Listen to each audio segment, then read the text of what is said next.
Thank you. And I now give the floor to International Educational Development. The floor is yours. Thank you, Madam Vice President. International educational development continues to be very preoccupied by the situation of the Hmong people in the Lao People's Democratic Republic. We will continue to monitor the situation with all council procedures.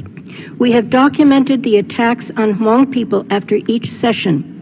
Under a new rule imposed by the authorities, the Hmong are not allowed to go to their farms near the Sheikh Sombon area, putting their food security at grave risk. We fear this challenge to the United Nations will continue until there is United Nations action. We again stress that the acts of the Laotian authorities denying food constitutes the crime of extermination under the statute of the International Court of Justice. We again urge the need for a UN-established safe haven for the Hmong in their traditional territory as the government continues speaking of and acting on its intention to wipe out the Hmong in the jungle by all possible means and by 2020. Such a safe haven would allow communication between Hmong people, aid providers, and supporters.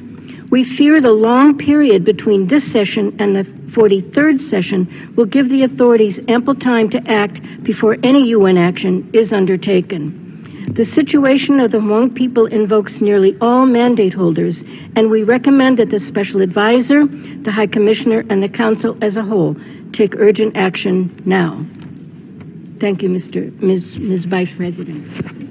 Thank you. I give the floor to the distinguished representative of Lao People's Democratic Republic.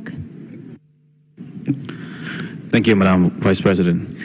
The LPDR would like to exercise the right to reply in response to an NGO statement under item 4 this morning. We noticed the same NGO also made the same statement under item 3, as well as in the previous council.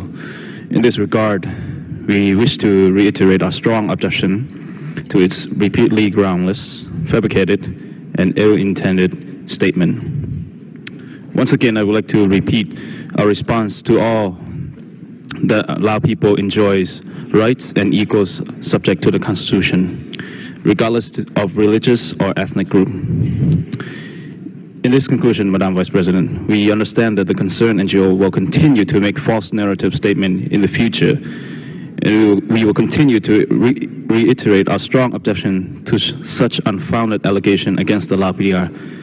I thank you, Madam Vice President.